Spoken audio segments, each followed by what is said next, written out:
ఓం శ్రీ మహాగణాధిపతయే నమ. ఓం శ్రీ గురుభ్యో నమ. ఓం శ్రీ సాయినాథాయ నమ. శ్రీ మాతృసాయి బాబావారి సచ్చరిత్రలో 11వ అధ్యాయం సహజీవనం సద్గతి. భగవత్ సాన్నిధ్యానికి వెళ్ళడానికి కర్మ, జ్ఞాన, యోగ, భక్తి అనే 4 దారులున్నాయి. అందులో భక్తి మార్గము చాలా కష్టమైనది. ఎందుకంటే భక్తి లేని జపమైన, తపస్సైనా, యాగమైనా, మతగ్రంథ పారాయణైనా, లేక అందులోని విషయాలను ఇతరులకు బోధించడం లాంటి సాధనలన్నీ అనవసరమే. ఈ భక్తి లేని చోట జ్ఞానము కానీ, జ్ఞాని అనే పేరు కానీ, నామమాత్రానికి చేసే భజన కానీ వృధా ప్రయాసే అవుతుంది. ఈ భక్తిని అలవాటు చేసుకుని, మనస్సును పవిత్రం చేసుకుని భగవంతుని పూజిస్తే అప్పుడు మనం చేసే ప్రతి పూజ భగవంతుని చేరుతుంది. ఈ భక్తే లేకపోతే చేసే ప్రతి పని ఆడంబరము, డాంబికాల కోసము చేయడమవుతుంది. అందుకనే మనస్సును పవిత్రం చేసుకోవడం చాలా అవసరం. అలాంటి పావనమైన మనస్సును మనం అలవర్చుకుంటే అప్పుడు భగవంతుడు మనలను అన్ని వేపుల నుంచి కాపాడి మనకు కావలసిన దానిని మనకు ప్రసాదిస్తాడు. మనం కూడా భగవంతుడిచ్చిన దానితో సంతృష్టి చెందాలి. భగవంతుడు ప్రసాదించేదంతా మన మేలు కోసమేనని గ్రహించాలి. ఎందుకంటే జరిగేదంతా భగవంతుని ఆజ్ఞ ప్రకారమే జరుగుతుంది. కాబట్టి ఏది జరిగినా అది మన మంచికే అని అర్థం చేసుకుంటే మనకి జీవితంలో అసంతృప్తి, బాధ, దుఃఖం అనేవి ఉండవు. అయితే ఇదంతా మనకు సాధ్యం కావాలంటే మనం సద్గురు సాయిని ఆశ్రయించాలి. ఎందుకంటే గురుబోధ వలననే మనం నిజమైన మార్గాన్ని తెలుసుకుని ఆ మార్గంలో ఆయన సాయంతో నిర్భయంగా ముందుకు సాగగలము. ఎందుకంటే నక్షత్రాలన్నీ కలిపి ఇవ్వలేని వెలుతురు ఒక్క సూర్యుడు ఇవ్వగలడు అన్నట్లు ఎన్ని పూజలు, వ్రతాలు, భజనలు, పారాయణలు చేసినా పొందలేని జ్ఞానాన్ని సద్గురు సన్నిధి మనకు తెలియచేస్తుంది. అసలు వారేమీ చెప్పనవసరం లేకుండానే గురువుగారి పావన జీవన విధానాన్నించి మనమే అన్నీ నేర్చుకుంటాం. కాబట్టి సద్గురు సాయితో సహజీవనం, వారి సన్నిధిలో తరించిన కొందరి గురించైనా మనమిప్పుడు తెలుసుకుంటే గురు సన్నిధి యొక్క గొప్పతనాన్ని గ్రహించి మనం కూడా వారి బాటలో నడిచి సద్గురు సన్నిధిని పొందవచ్చు. మహల్సాపతి సాయిబాబాకు అత్యంత సన్నిహితుడు, మొదటి శిష్యుడు, ప్రియభక్తుడు ఈ మహల్సాపతి. ఈయన ఖండోబా గుడి పూజారి. బాబా 16 సంవత్సరాల బాలుడిగా షిరిడీలో ఉండి 3 సంవత్సరాల తర్వాత వెళ్ళిపోయి తరువాత సంవత్సరానికి మళ్ళీ షిరిడీలో ప్రవేశించినప్పుడు ఈ మహల్సాపతి బాబాను చూడగానే సాయి అని అప్రయత్నంగా పిలిచారు. ఆనాడు ఆయన పిలిచిన ఆ పిలుపు ఈనాడు కొన్ని కోట్ల మంది భక్తుల నోటి ద్వారా పిలువబడుతోంది, జపింపబడుతోంది, పూజింపబడుతోంది. ఈ పిలుపే ఆపదలో ఉన్న భక్తులకు తారక మంత్రమైంది. భక్తకోటికి ఈ రకంగా తిరుగులేని మహోపకారం చేసినది ఈ మహల్సాపతే. అంతేకాక ముఖ్యమైన విషయం ఏమిటంటే అందరూ బాబా మహత్యాలు చూసిన తర్వాత బాబాను మహానుభావునిగా గుర్తించగలిగారు. బాబా షిరిడీలో ప్రవేశించిన కొత్తలో తనలో తాను మాట్లాడుకోవడం, ఎవ్వరూ ఎదురుగా లేకపోయినా తిట్టడం, నవ్వడం లాంటి వింత చర్యలు చూసి అందరూ బాబాను ఒక పిచ్చి ఫకీరుగా భావించారు. కానీ మహల్సా మాత్రం అలా కాక బాబాలో ఎటువంటి నిదర్శనము చూడకుండానే దైవత్వం చూడగలిగాడు. కాబట్టే భగవంతుని పూజించినట్లుగానే బాబా పాదాలపై పూలు చల్లి కంఠానికి గంధం రాసి పాలు నైవేద్యంగా సమర్పించాడు. మొట్టమొదట సాయి అని పిలవడమే కాక మొదటగా బాబాను పూజించిన ఘనతను కూడా పొందిన ధన్యుడు ఈ మహల్సాపతి. అందుకే బాబా కూడా ఇతని పూజను మాత్రమే స్వీకరించేవారు. కానీ చాలా కాలం వరకు ఇతరులెవ్వరినీ తనను పూజించడానికి అనుమతించలేదు. రాను రాను భక్తుల సంఖ్య పెరుగుతున్న కొద్దీ బాబా కూడా వారందరినీ నిరుత్సాహపరచలేక తనను పూజించడానికి అనుమతిచ్చారు. ఈ మహల్సాపతి భార్యాపిల్లలను వదిలి మసీదులో బాబాతోనే రాత్రులందు కలిసి నిద్రించేవాడు. 3 ఆడపిల్లలున్న ఇతనికి ఒక్కగానొక్క కొడుకు మరణించాడు. అయితే బాబా ఆశీస్సులతో అతనికి మరలా మార్తాండనే కుమారుడు జన్మించాడు. ఈ మహల్సాపతి దుర్భర దారిద్ర్యాన్ని అనుభవిస్తున్నప్పటికీ నిజమైన విరాగి. కాబట్టి అతనేనాడు ధనం కోసం తాపత్రయపడలేదు. బాబా కూడా తనకు దక్షిణ రూపంలో వచ్చిన వేల కొలది రూపాయలను ఎంతో మందికి దానం చేసేవారు. కానీ పస్తులతో ఉంటున్న మహల్సాపతి కుటుంబానికి మాత్రం ఎటువంటి ధన సహాయం చేయలేదు. ఈ విషయంలో మహల్సాపతే కాక అతని భార్యాపిల్లలు కూడా ఏనాడు బాబా తమకు ధన రూపంలో సాయపడనందుకు బాధపడడం కానీ, అసలు బాబా నుంచి అది కావాలని మనసులో కూడా అనుకోకపోవడం వారి సంస్కారాన్ని తెలియజేస్తుంది. ఒకసారి హంసరాజు అనే వ్యాపారస్తుడు వారి బాధలు చూడలేక వారి కుటుంబానికి ధన సహాయం చేయడానికి బాబా అనుమతి కోరగా బాబా అంగీకరించలేదు.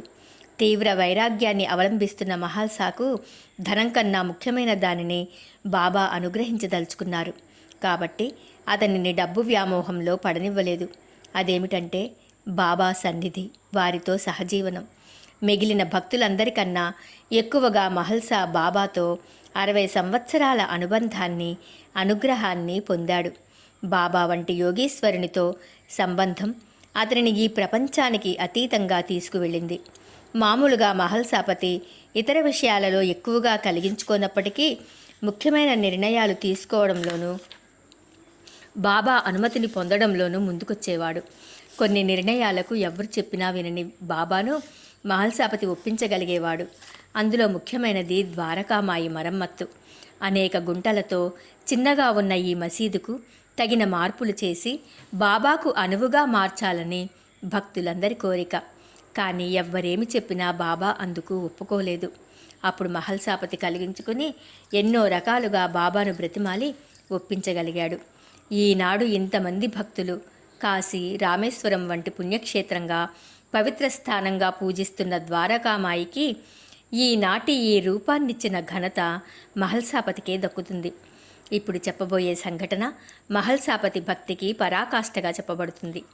బాబా సమాధి చెందడానికి 32 సంవత్సరాల ముందు, అంటే 1886వ సంవత్సరంలో ఒక మార్గశిర పౌర్ణమి నాడు బాబా మహల్సాపతితో తన ఆత్మను 3 రోజుల పాటు పైకి తీసుకువెళతానని, 3 రోజులు గడిచిన తరువాత తిరిగి వస్తే సరి, ఒకవేళ రాకపోతే తన శరీరాన్ని ఖాళీ స్థలంలో పాతిపెట్టి పైన 2 జెండాలు పాతిపెట్టమని బాబా చెప్పి మహల్సాపతి ఒడిలో తలపెట్టి దేహాన్ని వదిలారు.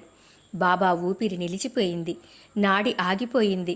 ఊరి వారందరూ అక్కడకు చేరారు. అప్పటికింకా బాబా లీలలను అందరూ సంపూర్ణంగా గ్రహించలేదు. అందుకే ఆ గ్రామ మునసబు, తహసీల్దారు వాళ్ళు డాక్టర్ని తీసుకువచ్చి బాబా చనిపోయినట్లుగా నిర్ణయించి బాబాను సమాధి చేయాల్సిందేనని పట్టుబట్టారు. కానీ మహల్సాపతి మాత్రం కొంచెమైనా తొణకక బెణకక మొత్తం ఊరు వారందరినీ తానొక్కడే ఎదుర్కొన్నాడు. ఎవరిన్ని రకాలుగా బెదిరించినా బాబా వాక్కు మీద ఉన్న అచంచల విశ్వాసంతో అతను బాబా చెప్పిన గడువు పూర్తయ్యే వరకు ఎటువంటి పరిస్థితులలోనూ అక్కడి నుంచి కదిలేది లేదని భీష్మించుకు కూర్చున్నాడు. నిద్రాహారాలు మానివేసి ఆ 3 రోజులు అతను బాబాకు భంగం కలగకుండా కదలక కూర్చున్నాడు. 3 రోజులు అంటే 72 గంటల తర్వాత బాబా శరీరంలో కదలిక కనిపించి వారు కాళ్ళు చేతులు సాగదీస్తూ లేచి కూర్చున్నారు. ఈ సంఘటనలో బాబా 3 రోజుల పాటు శరీరాన్ని వదిలినప్పటికీ ఆ శరీరం శుష్కించలేదు. అంతేకాక తిరిగి బాబా మళ్ళీ అదే శరీరంలో ప్రవేశించడం బాబా మహిమను చాటుతోంది. మరి మహల్సాపతి విషయానికి వస్తే అతను బాబా మాటలపై నమ్మకంతో తన కళ్ళ ముందు బాబా నిర్జీవమైపోయినా 3 రోజులు ఆ శరీరాన్ని తన ఒడిలో ఉంచుకుని కాపాడిన ధన్యుడు. ఎంతటి నమ్మకం, స్థిరభక్తి ఉంటే ఆ రకంగా ఉండగలరో ఊహించండి. అతనికి బాబాపై ఉన్న ఏ నమ్మకమైతే అతనిని ఊరందరినీ ఎదుర్కొనేలా చేసిందో, అదేవిధంగా ఆ ఊళ్ళో ఎంతోమంది ఉండగా, ఇతర ప్రాంతాల నుంచి వచ్చే భక్తులుండగా బాబాకు కూడా మహల్సాపతి మీద ఉన్న నమ్మకంతోనే అతనిని మాత్రమే ఈ కార్యానికి ఉపయోగించుకున్నారు. ఒక్కసారి ఊహించుకోండి. ఒకవేళ ఆ 3 రోజులలోనూ మహల్సాపతి నిర్ణయం కానీ, నమ్మకం కానీ, ధైర్యం కానీ ఒక్క క్షణం పోయినా ఈనాడు బాబాను పూజించే మహద్భాగ్యాన్ని మనం కోల్పోయేవాళ్ళమే కదా. ఆ రకంగా అతని నిష్కల్మష భక్తి ప్రేమలు భక్తలోకానికి అతనిచ్చిన కానుకలు. ఇంతటి సద్గురువును ప్రపంచానికి అందించడంలో ముఖ్య పాత్రాధిదారి అయిన మహల్సాపతి రుణం మనమెవ్వరం తీర్చుకోలేనిది. అందుకే బాబా అతనిని ఎంతో మక్కువగా ఓ భగత్, అంటే భక్త అని పిలిచేవారు.